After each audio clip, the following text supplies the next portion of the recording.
The Missing Girl of McKEAN County, Story 140, Part 2.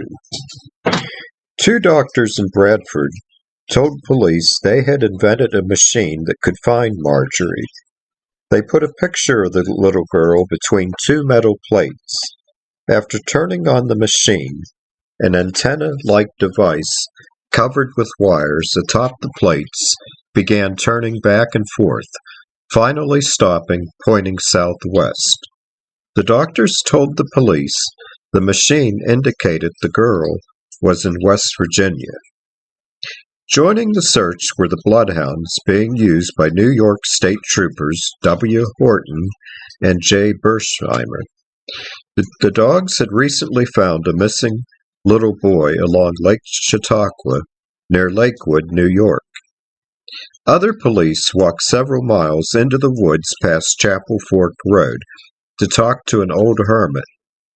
The old gentleman had no information to offer.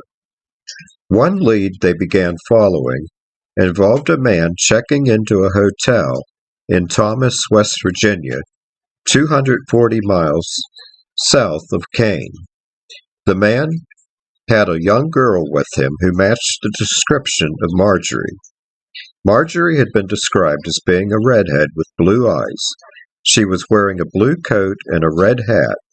Some described her as a little Shirley Temple and said that she spoke with a southern accent. By Wednesday, near freezing rain, even light snow, was falling in the search area, causing difficulty for the bloodhounds. A tree branch fell, hitting one of the dogs on the head and knocking it out. After the dog was revived, it seemed that it and all the dogs had lost the scent of the missing girl. Radio station WHDL of Olean, New York, set up equipment to broadcast updates from the site near White Gravel Marjorie had disappeared from. Reports came in that the West Virginia State Police had visited the Imperial Hotel in Thomas, West Virginia. The hotel clerk said a man with a screaming child had checked in on Sunday night.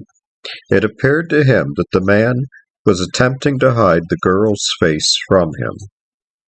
Police called Cecilia West, Marjorie's mother, and the clerk described to her what the little girl was wearing.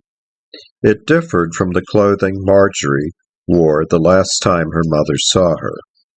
Attempts to get fingerprints in the hotel room failed. West Virginia State Police took to the airways throughout the state, urging the man with the little girl to contact them.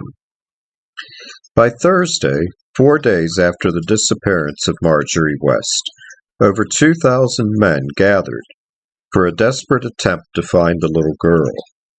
Pennsylvania Governor George Earle sent 500 state troopers under the leadership of A. Hudock of Butler and H. Roush of Erie. The 2,000 volunteers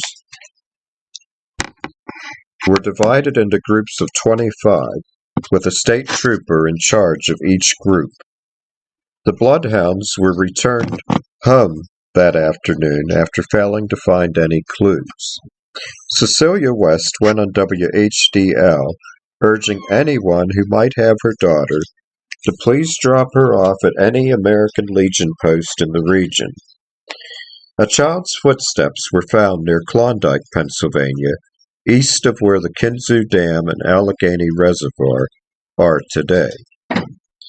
On Friday, May 13, 1938, the search continued, while a strange phone call was made to the police. A Mrs. Clara Young from Belleville, Ohio, 230 miles southwest of the search area and roughly midway between Canton and Columbus, called police saying that a young girl matching Marjorie's description had been in her home since Wednesday. Ohio State Police were informed and were looking into it. While many began feeling the search should be called off, National Guardsmen from Punxsutawney and DuBois, Pennsylvania, arrived, insisting it continue. Bubba Doo wanted to stretch his legs, so we took a nice walk through the neighborhood, admiring all the flowers in bloom. When we got back to the house, he continued his story. By Friday afternoon, the sun came out for the first time since Monday. Despite the better weather, 200 members of CCC Camp 3 near Redbridge called off their search. They had been searching since Sunday evening when Marjorie's disappearance was first reported. On Saturday, Floyd Burrows of Kinzua, Pennsylvania, told police he had been forced into the ditch on the Morrison-Marshburg Road by a speeding car less than a mile south of where the girl disappeared. As the search approached the 1-week mark, 4 Native American men from the Corn Planter Reservation north of Kinzua were sent by their chief to search for clues that a bear may have dragged the girl away. On Monday, May 16th, the search was officially called off as the state troopers, National Guardsmen, and local police returned to their homes. A small group of state troopers stationed in Kane continued to search, though. In September 1938, 5 months after Marjorie's disappearance, 4 Pennsylvania state troopers from Kane were still assigned to search a 90-square-mile area of the Allegheny National Forest. They were often assisted by Shirley West, the girl's father. The newspapers reported that the search had led authorities to 6 states in the East and Midwest. Several arrests were made, but all had been released for lack of evidence. Mr. and Mrs. West traveled with State Trooper Special Investigator C.E. Stacy to the Imperial Hotel in Thomas, West Virginia, in October. They were following up continued reports of the man carrying a small child who matched Marjorie's description.